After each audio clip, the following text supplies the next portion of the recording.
अगर जिंदगी में हर दिन खुश रहकर जीना चाहते हो तो एक बार जरूर सुने। जरा सोच कर देखिए, वो कौन सी बात है जो आपको बहुत परेशान कर रही है। वो चाहे जो भी बात हो, जो भी चीज हो, लेकिन यही है जो आपकी टेंशन है, आपको जीने नहीं दे रही, आपको अपने अपनों से बहुत दूर कर रही है, यहां तक कि आपकी खुशियां और आपकी सक्सेस भी छीन रही है। तो क्या आप वाकई में जिंदगी भर टेंशन में रहना चाहते हैं, या फिर खुलकर अपनी जिंदगी को जीना चाहते हैं? आप जो चाहते हैं एग्जैक्टली इस वीडियो में आपको ऐसे ही इफेक्टिव तरीके आज हम आपको बताएंगे जो आपको हर प्रॉब्लम से छुटकारा दिला देंगे। जैसे कि आपकी आदत है, आप हमेशा पुरानी बातों का पछतावा करते रहते हैं, या फिर हमेशा फ्यूचर की चिंता में डूबे रहते हैं। कभी कभी तो लोग इतनी ज्यादा टेंशन ले लेते हैं कि वो अपने प्रेजेंट को ही भूल जाते हैं। क्या आपको वाकई में लगता है आप एक भरपूर जिंदगी जी रहे हैं? जरा अपने आप से सवाल कीजिए। आपका जवाब आ रहा है कि ऐसा नहीं है। लेकिन आप वाकई में जिंदगी को जिंदादिली के साथ जीना चाहते हैं, तो बस हर दिन को भरपूर तरीके से जिए। एक यंग मेडिकल स्टूडेंट अपने फ्यूचर के बारे में सोच रहा था। क्या मैं फाइनल एग्जाम पास कर पाऊंगा? स्कूल खत्म होने के बाद मुझे कहाँ जाना चाहिए? आखिर में कैसे अपने करियर की शुरुआत करूंगा? वो लड़का यही सब सोच रहा था। तब उसको एक विख्यात प्रोफेसर ने उसे एक किताब दी जिसे वह रोज पढ़ रहा था। तभी उसमें लिखे लेख से उसे ऐसी सीख मिली जिसे पढ़कर वह इंस्पायर हो गया। आने वाले टाइम में वह मेडिकल स्टूडेंट अपनी जनरेशन के सबसे सक्सेसफुल डॉक्टर्स में से एक था। उसने famous John Hawkins medical college को लीड किया, ऑक्सफोर्ड यूनिवर्सिटी का एक बहुत रिस्पेक्टेड प्रोफेसर बना। वह नौजवान कोई और नहीं बल्कि सर विलियम ओस्लर थे। जो सीख सर विलियम को उस किताब से मिली थी वह कुछ ऐसे थे। जब आपको दूर का जो धुंधला दिखाई दे रहा है, उसे देखना हमारा मुख्य काम नहीं है, बल्कि जो क्लियरली हमारे हाथ में है, उसे देखना है। इसका सीधा मतलब यही है कि हम उन कामों या टास्क पर ज्यादा फोकस करें जो हमें अभी करने हैं, बजाय इसके कि हम फ्यूचर के बारे में टेंशन ले। पहली सीख, हर दिन के हिसाब से जीना सीखे। सर विलियम ने यूनिवर्सिटी में एक स्पीच दी थी जिसमें उन्होंने स्टूडेंट्स को डे टाइम कंपार्टमेंट में रहने के लिए एनकरेज किया।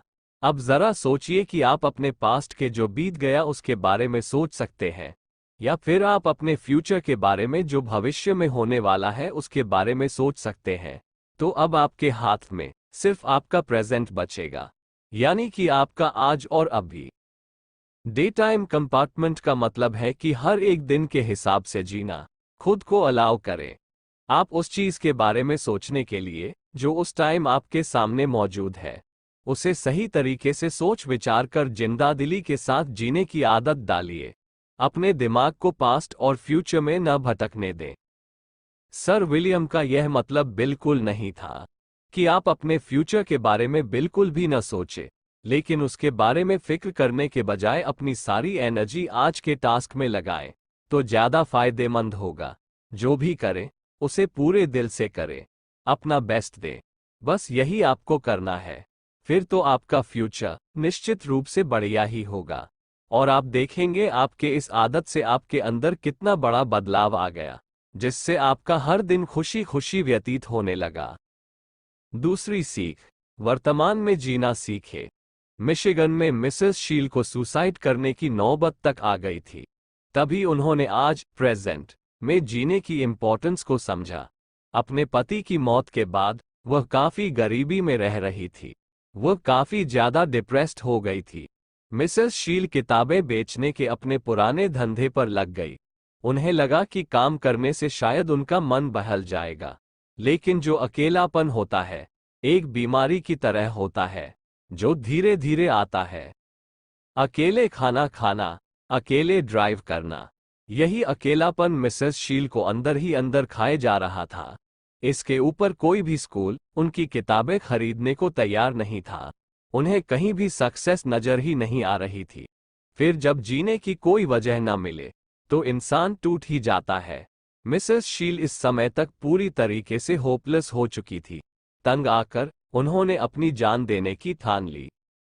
उन्हें कार पेमेंट और रूम रेंट का भी इंतजाम करना था। उन्हें लगने लगा था कि शायद उन्हें खाने के भी लाले लग जाएंगे। अगर बीमार पड़ी तो डॉक्टर की फीस कहाँ से आएगी। सिर्फ एक चीज जो मिसेस शील को सुसाइड करने से रोक रही थी वह ये थी कि अगर वह मर जाएंगी तो उनकी बहन को बहुत दुख होगा। वो बेचारी उनके फ्यूनरल का खर्चा तक नहीं उठा पाएगी। फिर अचानक से मिसेस शील की नज़र एक आर्टिकल पर पड़ी। इसे पढ़कर उन्हें जीने की हिम्मत मिली। एक लाइन जो इस आर्टिकल में लिखी थी वह ये थी, समझदार आदमी के लिए हर एक दिन नया होता है। बस उन्होंने इस आर्टिकल को वहीं पर टांग दिया जहां रोज उस पर नजर पड़ सके। अब उन्होंने अपने पास्ट को भूलकर व आने वाले कल की फिक्र को छोड़कर आज यानी कि प्रेजेंट में जीना सीख लिया था। मिसेस शील रोज सुबह उठकर खुद को ये रिमाइंड करवाती थी, आज एक नई जिंदगी की शुरुआत है। मिसेस शील अपने अकेलेपन और गरीबी के डर से बाहर आ गई थी। उन्होंने खुशहाल और पॉजिटिव तरीके से जीना सीख लिया। उनका हर दिन अब बेहतरीन गुजरने लगा क्योंकि अब वह रोज अपने आज को जीने लगी थी। बस एक बात उन्होंने अपना दिमाग में रखी कि समझदार आदमी के लिए हर दिन एक नई जिंदगी है। तीसरी सीख, अपनी समस्याओं से छुटकारा पाए। महान विलियम वुड पेट के जानलेवा दर्द से बहुत परेशान रहते थे। उन्हें इतना ज्यादा दर्द होता था कि वह रात में सो नहीं पाते थे। एक्चुअली उनके पिता की मौत स्टमक कैंसर से हो गई थी। तब महान वुड को लगता था कि उनको भी यही बीमारी है। विलियम वुड अपना चेकअप करवाने हॉस्पिटल गए। एक स्पेशलिस्ट ने उनका एग्जामिन किया। डॉक्टर ने उन्हें बताया कि उनके स्टमक का एक्स-रे एकदम क्लियर है। डॉक्टर ने उन्हें कुछ दवाइयां लिखी जिससे उन्हें आराम आ जाए। डॉक्टर ने उन्हें एक बात और कही, उनके स्टमक पेन की वजह उनका इमोशनल स्ट्रेस है। विलियम वुड बहुत ही ज्यादा बिजी रहते थे। उन्हें हमेशा से टास्क को फिनिश करने की धुन रहती थी जिससे वह आराम नहीं कर पाते थे। वह हमेशा जल्दी में रहते थे। एक टाइम में उनके दिमाग में हजारों बातें आती थी। फिर उन्होंने डॉक्टर के एडवाइस को फॉलो करना शुरू कर दिया। उन्होंने हर जिम्मेदारी अपने सर लेने की आदत छोड़ दी। एक दिन वह अपनी डेस्क को साफ कर रहे थे जिसमें उन्हें कुछ ऐसे नोट्स और इम्पोर्टेंट पेपर मिले जो कि अब किसी काम के नहीं थे। फिर उन्होंने एक एक करके सारे पेपर को डस्टबिन में फेंक दिया। तभी उन्हें एक आइडिया आया, जैसे वह वेस्ट पेपर को डस्टबिन में फेंक रहे हैं उसी तरह बीते हुए कल की हर प्रॉब्लम को तोड़ मरोड़ कर अपनी जिंदगी से बाहर फेंका जा सकता है। कोई फायदा नहीं होगा अपने पास्ट के बर्डन लेकर चलने का। अच्छा तो यही होगा, हमें उन पास्ट के बर्डन को भी किसी रद्दी पेपर की तरह फेंक देना चाहिए। एक दिन और विलियम वुड ने देखा, उनकी पत्नी बर्तन साफ करते हुए कुछ गुनगुना रही थी। तब उन्होंने खुद से कहा कि देखो, तुम्हारी बीवी कितनी खुश लग रही है। हमारी शादी के 18 सालों बाद भी वो बर्तन धो रही है। विलियम ने सोचा, अगर उनकी बीवी को ये पहले पता होता कि शादी करने के बाद उसे इतने सालों तक बर्तन धोना पड़ेगा तो वह शायद उनसे कभी शादी न करती। उन्हें इससे ये रियलाइज हुआ कि उनकी पत्नी को ये काम करना बुरा नहीं लगता क्योंकि वह हर रोज के हिसाब से बर्तन धोती है। उनके कल के गंदे होने वाले बर्तनों की फिक्र आज नहीं करती, नहीं वो उन बर्तनों के बारे में सोचती हैं जो उन्होंने कल साफ किए थे। तब उन्हें एग्जैक्टली समझ में आया कि उनकी बीमारी की वजह यही है। वो हर काम तुरंत पूरा करने की कोशिश में लगे रहते हैं। वह हमेशा दूसरों को सही ढंग से जीने की नसीहत देते थे लेकिन खुद अमल करना भूल जाते थे। महान विलियम वुड ने जब अपना रूटीन चेंज किया तब उन्हें बढ़िया नींद भी आने लगी। उनका स्टमक पेन भी अचानक से गायब हो गया। मतलब साफ है कि आपको हर दिन को उस दिन के हिसाब से जीना सीखना पड़ेगा। चौथी सीख, एक बार में एक काम। पेंसिल्वेनिया के हंटिंग क्लब में एक बूढ़ा तोता था।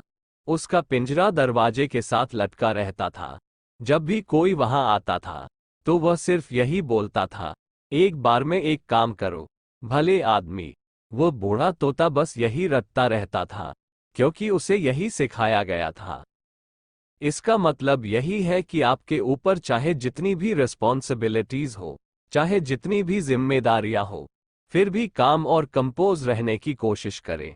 एक साथ आप किसी भी तरह सारी रिस्पॉन्सिबिलिटीज को पूरा नहीं कर सकते हो। तो इसलिए एक एक करके अपनी हर रिस्पॉन्सिबिलिटीज को पूरा करने की कोशिश करें, क्योंकि एक एक करके हर रिस्पॉन्सिबिलिटी का हल आप बड़ी आसानी से निकाल सकते हैं। इससे धीरे धीरे आपकी सभी रिस्पॉन्सिबिलिटीज बिना किसी टेंशन के पूरी होती जाएगी, आपको पता भी नहीं चलेगा। दोस्तों, हमारा मूल उद्देश्य है कि आपके जीवन में खुशियां ही खुशियां हो और आप और आपका परिवार हमेशा खुश रहें। अगर हम आपकी लाइफ में इस वीडियो के माध्यम से थोड़ी सी भी खुशी दे सकें तो हमारा उद्देश्य पूरा हो जाएगा। क्योंकि अगर आप जिंदगी में दूसरों को खुशी देंगे तो आप देखना निश्चित ही भगवान आपको भी खुशियां देगा। आपके सब्सक्राइब और बेल आइकन दबाने से हमारे सब्सक्राइबर बढ़ते हैं, जिससे हमें लगता है कि हमारी वीडियो बनानी सफल रही और आपको हमारा कंटेंट पसंद आया है, जिससे हम आगे भी ऐसी वीडियो बनाते रहें। हमारी इस वीडियो को लाइक करें और अपने यार दोस्तों में जरूर शेयर करें, जिससे इस वीडियो के माध्यम से उनके जीवन में भी खुशियां आए और सभी लोग चिंता मुक्त और खुशी से रहे। हम आपसे सिर्फ इतना चाहते हैं कि आप प्लीज हमारे साथ जुड़े और हमारे इस चैनल को सब्सक्राइब कर दें और बेल आइकन को जरूर दबा दें, जिससे हमारी वीडियो आप तक जल्दी पहुंच सके। ऐसे ही वीडियो देखने के लिए प्लीज हमारे चैनल को सब्सक्राइब कीजिए और बेल आइकन को भी दबाएं ताकि आप हमारी वीडियो सबसे पहले देख सके। धन्यवाद।